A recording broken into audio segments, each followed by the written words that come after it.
Once again, a welcome to the 4th Idea User Conference. We really value your association and thank you for taking our time today and tomorrow to be with us. I wanted to set the tone for my session by giving you a very interesting analogy which came to me on Friday evening, which was a moment of great pride for all of us here and every other Indian in the room when a very young shuttler from Hyderabad, PV Sindhu, won against the world number 1. Carolina Marin, right? So she got the silver medal and we were all very proud about that. When I went through the match, I was completely, just like all of you, cheering her, and I was hoping till the very end that she gets the gold medal. But no problem, she got the silver and well played. The next day morning, I deliberately wanted to read the papers to see what the sports critiques spoke about the match. And therein lies the analogy. The paper had 2 articles. One article saying PV Sindhu wins the silver, loses the gold to Carolina Marin. And then there was another article by Boria Majumdar, where he went on to do a very detailed analysis of why PV Sindhu lost the match. He spoke about the fact that she played a defensive game. He spoke about the fact that she left out, she kind of lost out in the emotional, strength in the second and third game. She could not play body shots. She made a lot of forced errors. And when I read the first article and the second article, I actually just saw the first article and I said, PV Sindhu wins the silver, loses the gold to Carolina Marin, and I just passed it off. But when I came to the critiques article, I read it intently, right? And then I thought to myself, here is data analytics at work. Because the first article was delivering information to me. The second article was providing insights to me. And that's what data analytics is all about. Today, as data analysts, we will only be relevant and valuable to our stakeholders if we provide insights and don't play the role of a postman. Because when you deliver information, everyone has that information. Most of the time when you deliver information to your top management, they already have that information with them. But when you use a data analytical tool and you glean insights towards key questions like what went wrong, why did it go wrong, who was responsible? How do we ensure that the error does not take place again? That's when we are delivering insights. So I'm trying to do this at my end, and I hope all of us can do this, that we can actually start using a data analytical tool to provide insights, because that is when we are adding value, like that article from Boria Majumdar, which added reading value to me. So I said, let me start off with that analogy, and anyway, here's to women power. I'm sure all the women here will agree with me. Now, my session today covers 2 topics, and I want to keep some time at the end for Q&A because I'm sure there'll be a lot of questions from you all. One part of the session, I would like to support the wonderful presentation made by Raphael on new features in IDEA version 10. And I would also like to spend some time on enterprise-wide data analytics, server computing. Because most of the users sitting here in the room have invested in a desktop-based license, which is a very good decision. But at some time during your life cycle, you may want to consider upping the scale and moving into server computing when the data you're working with runs into millions of records per day perhaps. So I wanted to take some time and talk about the slides of what's involved in server computing. I've also got permission from one of our clients in Ahmedabad, Monte Carlo Construction Limited. They have implemented the server a quarter back, and you'll be very happy to note that they have already got payback in their tool. They are not here because they have their board and audit committee meeting, but their head of audit was very grateful, and he said, you're most welcome to use our slide. I'll be also talking about that. So let me first begin with a bit about what's new in IDEA version 10. I'll overlay it with what Raphael had already covered. At any time, if you feel you're not clear, please feel free to stop me and ask me at that point so I can clarify it at that time itself. So my session is going to be a bit of a demo for about 20 to 25 minutes, and then I'll get into the PPT, which will talk about the server concept. So, well, we try to make the best of the screen at the moment. That's the IDEA screen, as all of you know it, the English version of IDEA. Rafael spoke to you about the Spanish version. This is the English version of IDEA. And as all of you know, the first thing we do when we want to begin a data analytical project is we import the data, right? So I'm going to be importing a data file into IDEA. Now, I'm going to take up a simple case study of a sales file, that is a customer billing file.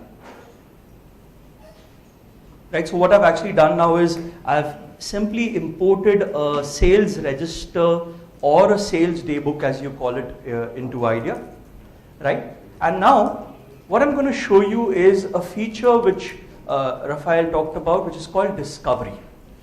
Now, all the while when we spend time with you on projects, we've always had one underpinning with you, that whenever you are using IDEA as a data analytical tool, you need to be clear about what is your reporting requirement. Some of us call it a control objective, some of it call it a requirement definition. So you always start using IDEA with something at the back of your mind. So one of the control objectives I could have in a sales file is, am I applying taxes at the right rate?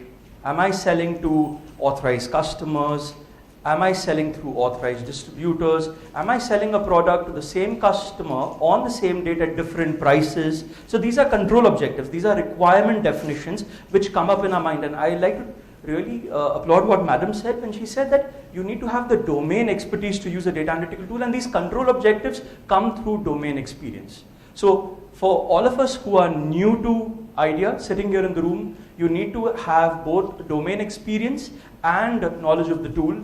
Having either of them would not help. You need to own your skills in both. Now, at this stage, you have a control objective, you start using it, and you get your report. So let me take a simple control objective. I would like to know now, who are my top 5 customers based on total sales. Now that's my control objective. So what I do a simple summarization.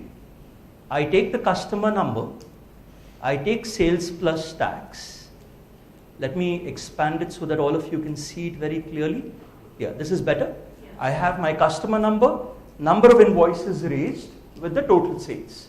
And now I would like to know who are my top 5 customers. So on this, I simply do a top records. I say, give me the top 5 customers based on sales plus tax. My top 5 customers based on sales plus tax. Right? Now this is where I begin a project with an objective in my mind. But now, in IDEA version 10, you have a feature called discovery. Now what discovery allows you and me to do as a user is, you can start using IDEA without a control objective in your mind.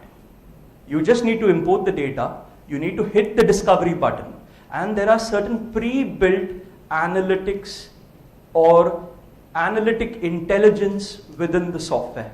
It will automatically run, and it will give you certain exception dashboards, information dashboards, insight dashboards by clicking on a single button. So let's see how that operates. Right? So I'm going to go back to my main file. I go to analysis. Now you can see here, there's a discover button right in the corner there. I just hit the discover button, that's it. Depending on your size of data, it may take anything from a few seconds to a few minutes to process the task and give you the output. Right? I hope this is not the famous Bill Gates blue screen moment where nothing shows up on my screen. Yeah, thankfully. Right. And if you can see, this is what was there in Rafael's slide also. These are certain standard dashboards which are getting displayed based on the analytic intelligence within IDEA. You have not defined anything. It's giving it to you automatically. Now, if you look at the top out here, look at this here. These are telling you that there are 4 invoices having 0 value sales, which means material has left, billing has not been done. There is one item where there is a negative sale, where they've probably made a reversal within the sales book itself. There are 3 items here having 0 quantities. So all of this was earlier available in the field statistics, if you all remember. Now it's available as a graphic field statistics. So it's easier on the eye, it's easier for top level users to understand how to utilize these dashboards. Yes, and you will also notice, you can't see the colors very clearly here, but let me just use the pointer here and show it to you. This particular, can you all see? Yeah. Can you all see the small color here? Right? What is this? What is this? This is an auto stratification or an auto profile, which normally, if all the users in this room would know, would have to do it manually, right? This has happened automatically. It's automatically stratified the sales based on the value, and it's given you this record here. What is this value here? What do you think is the value here? What do we call it in forensics? We call it an outlier. This guy here, who's it's red in color, I can see it here, is an outlier. It's actually showing you the invoice which is beyond the higher values in the database. And the good thing here is I can actually click here, and there, it shows me those particular entries. So not only does it give you a visualization, you can drill down and you can look at the entries. And what is again very nice here, the good thing is these dashboards, while they are given to you automatically by the software, they are also scalable in the sense that you can design it the way you would like to use it. So it gives you certain standard dashboard panels, but you can also change it. So for example here, this dashboard here is showing me the total sales made for each product in the file. This has been given to me automatically by IDEA. I've not done anything. But now at this stage, if I would like to change it, I just simply go to the properties here. And here. And you can just change it here. So you can see this is my file. It's grouping by product code. I can change it to any field. I can change it to customer, for example. There. So at the click of a button, it gives me a new dashboard with new representations.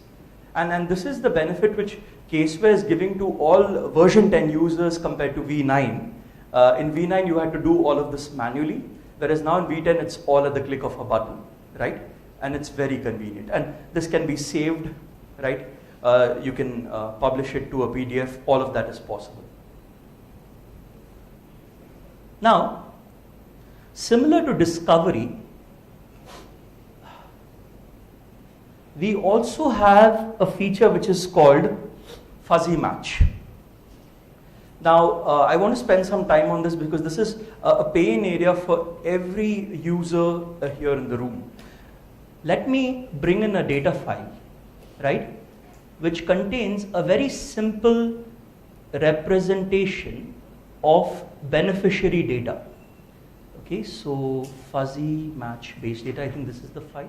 So what I've done is I've just put together a small database with names instantaneously, random names, names which we know, some new names, which is here in the file, right? So I've got a file which is like a master database. It could have beneficiary names, customer names, employee names, right? It's a database of names. Now, I would like to know if there are any duplicates in this file. So the first thing which we all have done in earlier versions of IDEA is we do a simple duplicate. And we select the name, click on OK, and if there are any duplicates, it will reveal the duplicates. Now, very seldom will you get an exact duplicate because you're dealing with real world data. It's okay when Jairam comes and gives a marketing presentation, he'll prepare the data in such a way that you will get perfect duplicates. But in the real world data, you will never get perfect duplicates. So now, what we had in earlier versions of IDEA, which again Raphael was referring to, was an at function, right? Now what the add function allowed you to do is, you could simply add in a field here called sound X, right? Now what sound X does is, it takes a name and it converts it into a sound code, right? Based on the mnemonics of the value in that field. So it's a character field. And the function which Raphael was referring to is called @sound X, right? I'm going to apply this on the name field. So now you also get a new column by the side, which is the sound code for that particular name. And now what you can do is, rather than do a duplicate on the name, which is irregular, it's inconsistent, even a small spelling could cause a problem, what do? You do a duplicate on the sound. right? And I'm sure you will see a lot of value in this, right? Because let's face it, databases are far from being optimal. Ideally, we would all like a beneficiary code, we like a customer code, we like an employee code. We may not get a code all the time, you may have to deal with names. And this is where this is very beneficial. But this again was further evolved and innovated on by Caseware to give us a new feature now in version 10 called a fuzzy match, right? The fuzzy match is a very interesting technique which builds upon the expertise in soundings. Now, I know some of you all would like to read up about the background behind fuzzy match, and you could probably Google it. There's a very famous algorithm which is called the Levenstein distance method. Right? Don't worry, even if you don't type it correctly, Google will help you correct it and tell you the right algorithm. It's called the Levenstein distance method. Caseware has used the Levenstein distance method algorithm to build the fuzzy function. And what does the algorithm say? Very simply, what it says is, when I have two names, let's say I have Jairam with a I and I have Jairam with a Y. If I use a Levenstein factor of 1, I'm substituting the I with the Y and the Y with the I, and both the names will become exactly the same. So what the Levenstein factor says is, how many number of digits do you need to substitute letters in a word so that the words become exactly the same? And now, who defines that factor? Not idea. You and me. You and me, based on our knowledge of the data, can define the Levenstein factor. So, in this case here, I can now go to duplicate, and all of you will notice there's a new friend out here called fuzzy. Can you all see that? It's right here in the duplicate.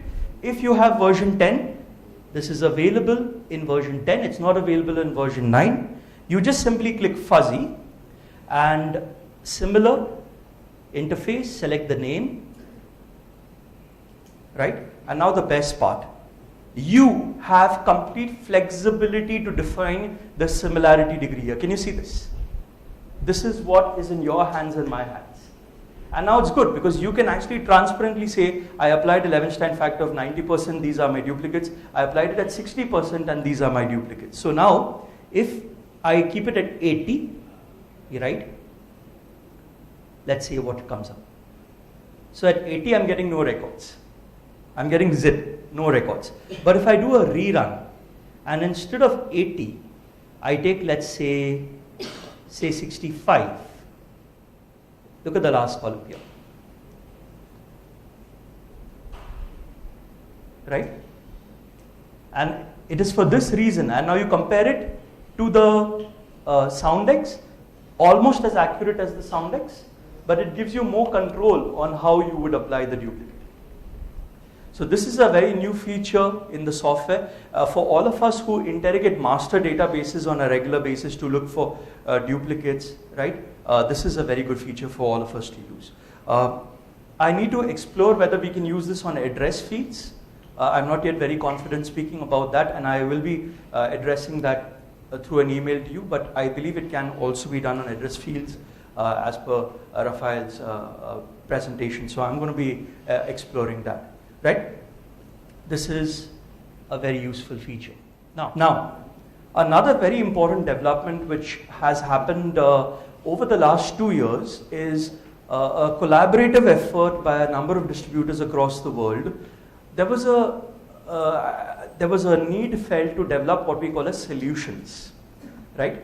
So all of us sitting here are barring a few members from the government sector, are from the private sector, and they deal regularly with areas like procurement, payroll, fixed assets, bill passing. So we felt, why don't we use our body of knowledge and create solutions whereby you just need to provide a macro, a ready-to-use macro to the user. All the user needs to do is bring in the data from their IT landscape, run the macro, and get the desired result. So it was a collaborative effort, and today these macros are available. Naturally, there is a caveat, for a price where you can buy it online from automation North America. I'm going to be going online and showing it to you, but I want to demo one of the macros to you so that you get an idea of how it works, right? So now, let's take an area which is a bit offbeat. Maybe we could take, right, so what I've done is I've just brought in some data in from a payroll system. Dummy data, don't worry, none of your names will feature in this database. Now we're going to show you how to use a pre-written script or a ready-to-use analytic macro on this data. And I have called for one macro from automation to display to you. So you simply go to macros here,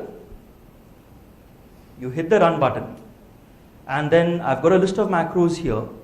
Some of them are my very own macros, but let me go down to the payroll macro, okay? I've got this case here of payroll different employee having the same bank account number. So you know what I've done is I've just opened the macro, and the first message which comes on your screen is, it's an interactive macro. So it guides you as a user, what do you need to do next? So it gives me a box here. Select the payroll ledger from your file explorer window. Okay, fine. Let me follow the instructions. And where's my payroll ledger? It's here. You can see that here. So you need to import the data first. So what is it doing? It's asking you as a user that you have the generic field name here, which is required to run the macro. And you've got, what's these fields? The fields in your database.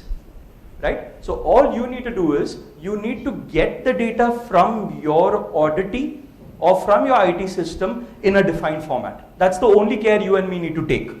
Once you've done that, these are the generic fields, and it's written in simple English, anyone can follow it. So now if it's saying, select the employee number, you click here and select the employee number. So for each of the fields here, you have to select the field in your data by simply using a drag and drop button here.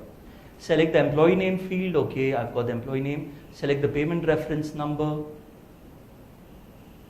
payment reference date. So it's as easy as that. Select the date of departure, select the actual net pay field, select the employee bank account number, and select the bi-week number. Right, because this is data from North America, they've got certain nomenclatures which are being used out there. So once you tag your fields here and you hit the OK button, it processes everything on its own. So the logic is applied, the analytics is applied, and it will give you a list of cases. Now, because this data does not have any duplicates, it's given me 0 records, it's given me a positive assurance. But these ready-to-use macros are available, and you can buy them like an iTunes, like how you have an iTunes account for an iPhone or a Samsung account, you can buy them off the site. And let me show you where to get this from.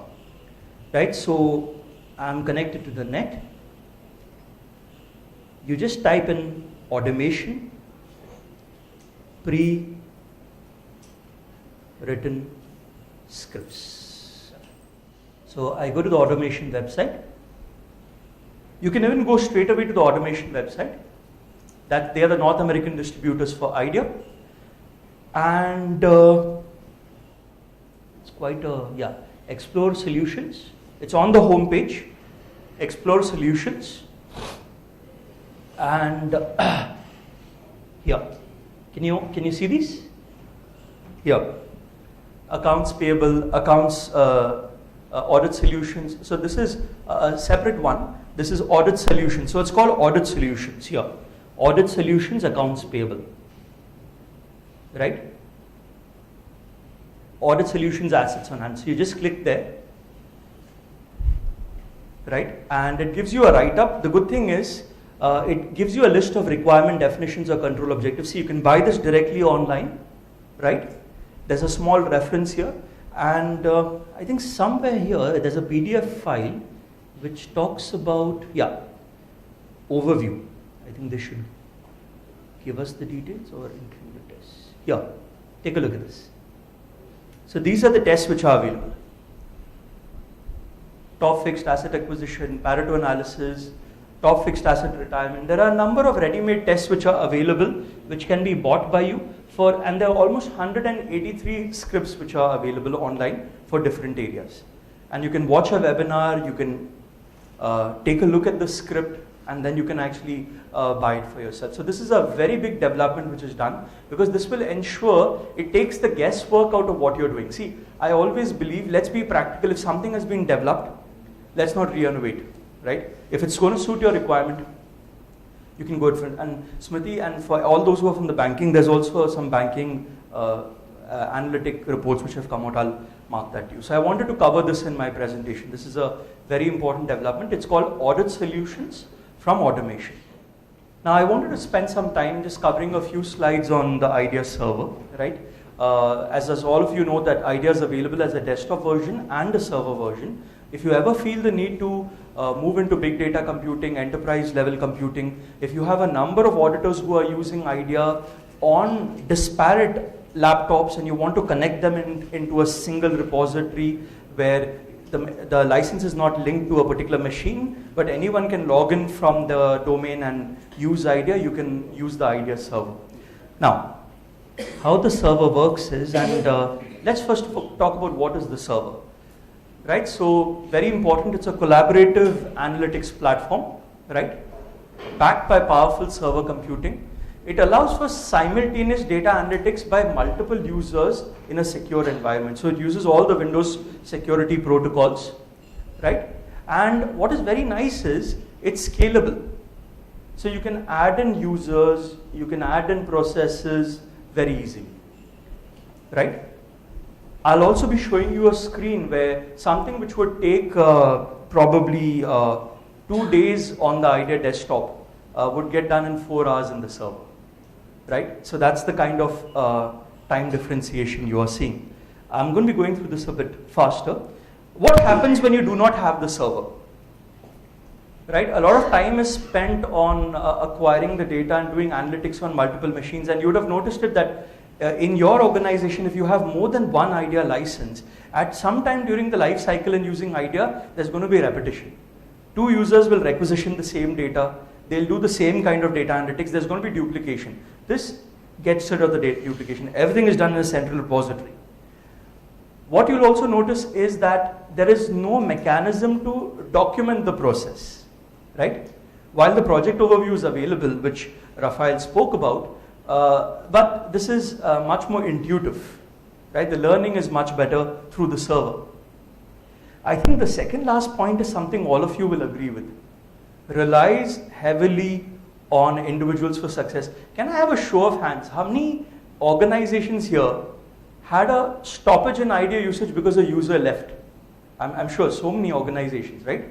Yeah, see, that's a real issue, because finally, it's a skill set which not everyone can imbibe, right? So what we would like to do is, we don't want it to be person dependent. We want to create a process. Anyone coming in with minimal training can use the software. And what this allows you to do is, it allows you to create an automated analytic exception reporting system without the person factor in there. Right? These are the 3 pillars of benefits. There's performance, there's automation, there's usability. In automation, you can see scheduling, you can see scripting, and I'm going to be talking about a very interesting case there. In performance, load balancing. Now, the big challenge which is envisaged by all the users, working with mutual fund data of 1 million records. Right? You try to import the data, either your system will slow down, your system will crash. You're giving a duplicate within the data, the duplicate performs up to 40% and suddenly it sticks its tongue out at you and hangs up, right? What the server does is, it staggers the process of data analytics. So something which will get done in one shot on the desktop gets staggered over a period of time. So you will see benefits evolving over time. Many users in this room would not be working with Excel files, text files, PDF files, they would be working with a direct database connect, right? They would be pulling in data directly from the database, be it Oracle, be it SQL, right?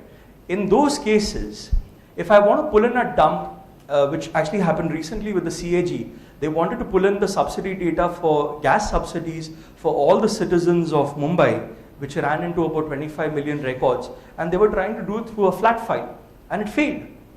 But the moment they connected to a database, it worked. But what they did is, they used the server to schedule it over a period of time.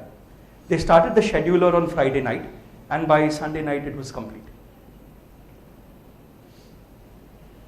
Right? So there's huge benefits in using the server. You can work in a distributed computing platform. It puts auditors in complete control of the audit life cycle. It builds on the legacy of the desktop. So the good thing is, today even if you have the desktop, you can invest in the server at any time. Right? That's the benefit of the server. You don't need to rework your model. If you have developed scripts in the desktop, you can use them on the server. You don't need to go and re-record them again. A bit of a technical, best Windows security protocols, quick total, low total cost of ownership, quick payback, right? Key benefits, allows you to work on large data, big data. It runs tasks faster, and I've got a reference here. It's almost 50 times faster. You can collaborate between teams because everything is stored in a secure repository. You can secure the data. Many a times I've been contacted by users saying, you know what, I'm using a desktop version and my laptop crashed and I've lost all my audit projects. The first question I ask them is, hey, did you take a backup? They say, oh, you know, I was 1 week behind my backups. No problem. Use the server. Right? Retains analytical processes for all audits. So the learning is captured. This is a bit of a schematic of how the server will work. You've got the database, which is SQL. You have the idea task server, right, which is right here in the center. So this would reside on either the physical server or the virtual server. You'll have idea here, which is the analytical tool. And idea connects to the server through the corporate license manager. So the best thing is, this guy out here, the green guy here, the CLM will decide if you have 5 licenses, which of the 5 users can use idea. Currently, you called me up saying, hey, you've got the idea with the dongle. The dongle could be used across machines. Now you call me up saying, you've removed the dongle. Idea can be used only on one machine, right? So all of those problems go away because it's any 5 users, any 10 users, any single user, right? This guy decides who is the user.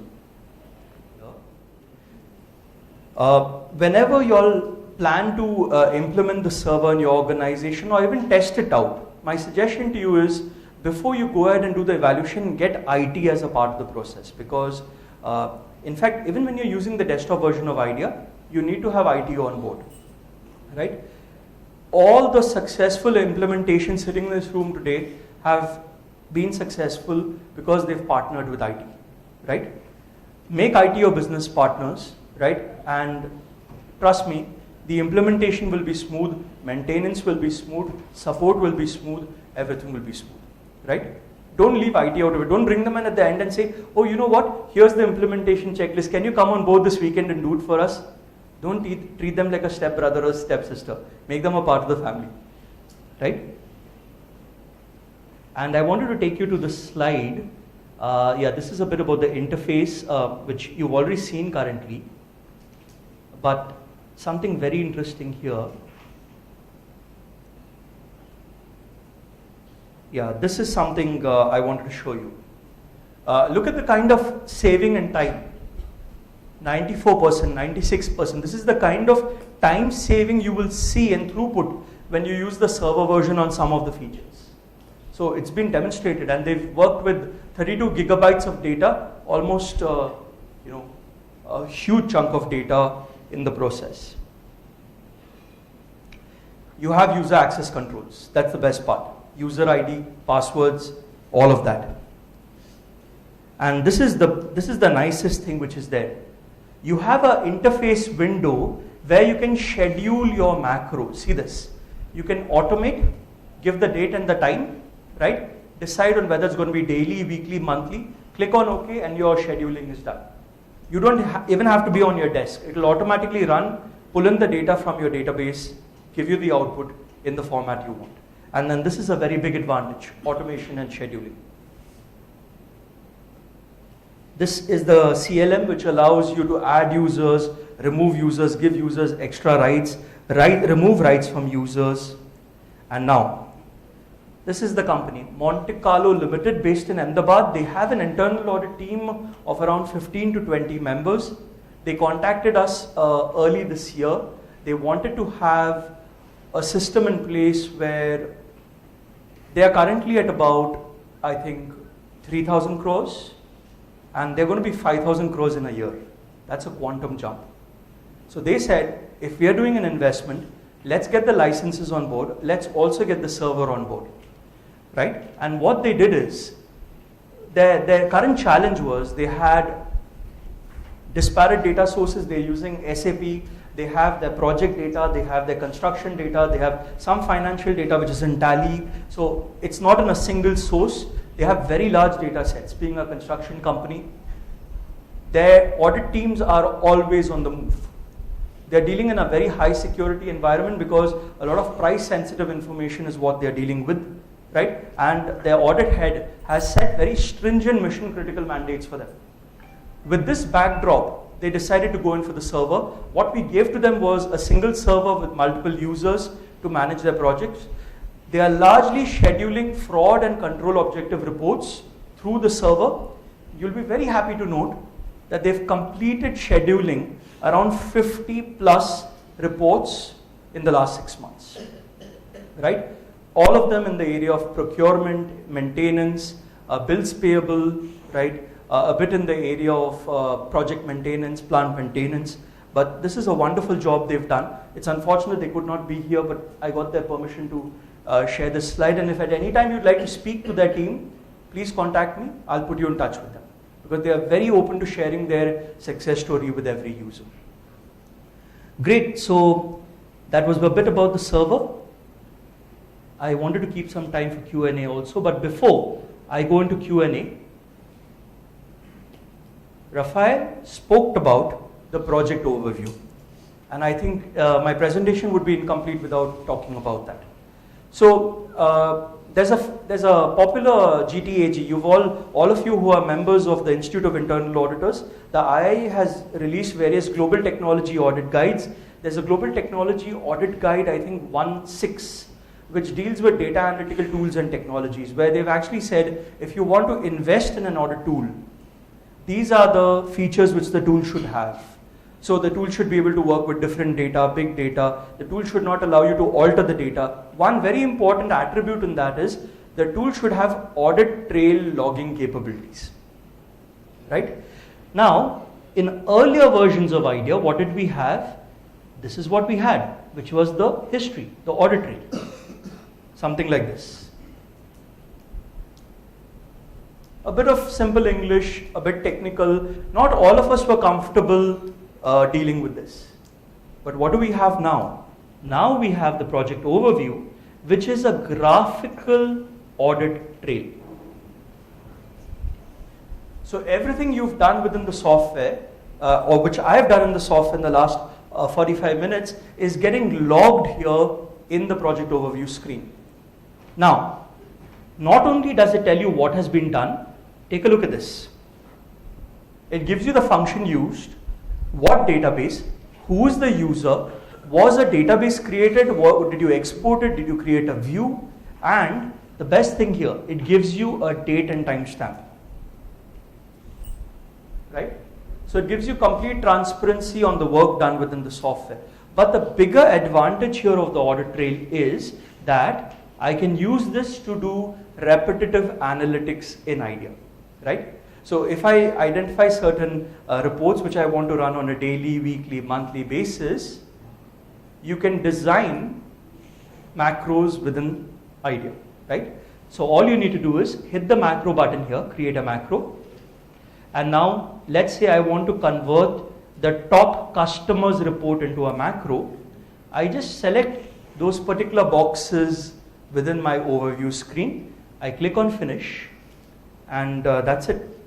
My macro is ready. It's very easy. So the next time when you want to run the macro, all you need to do is download the data, run the macro.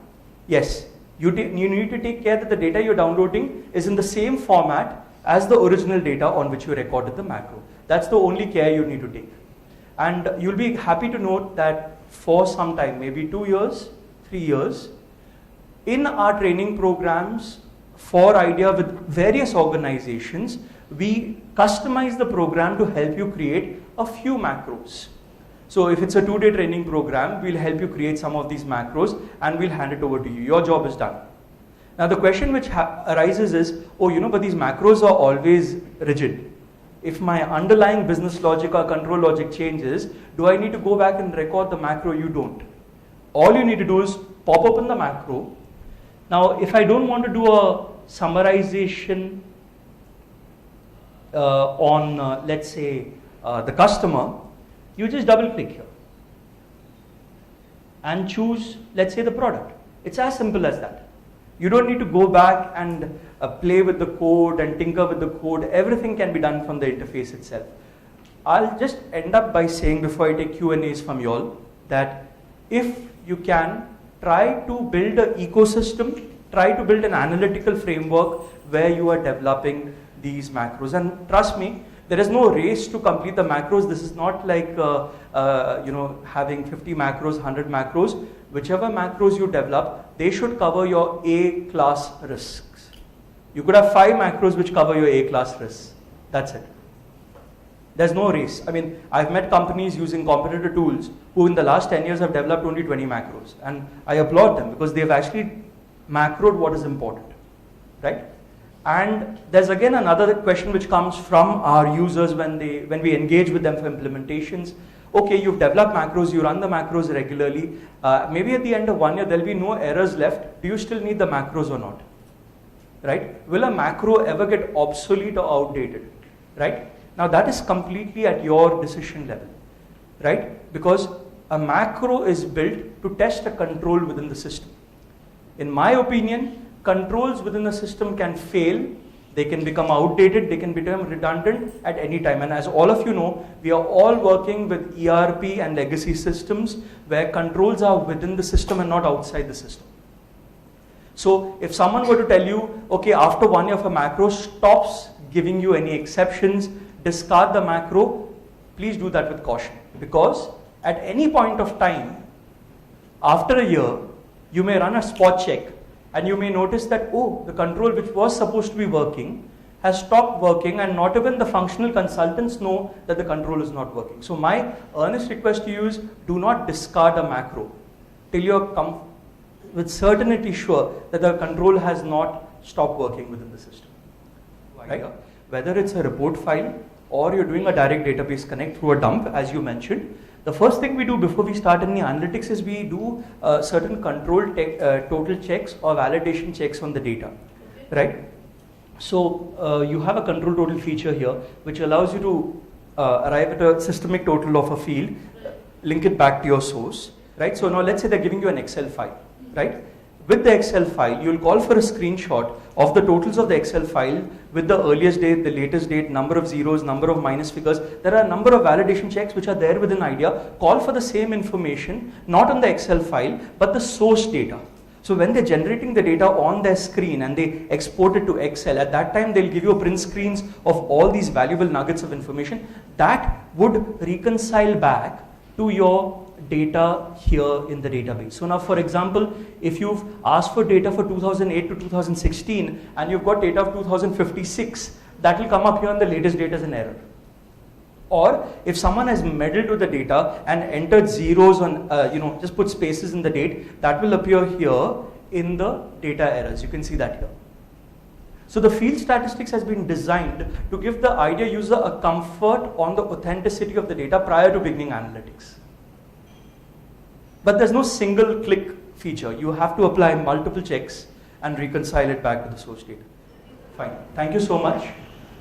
You will not get rid of me that easily. I'll be back again. I'll keep popping in and out. So I'll see you again, and we are available for the next 2 days. So any questions? My colleague Abhijit is also here. I think he's sitting in the back. So any specific questions you can also ask him. Right? Thank you.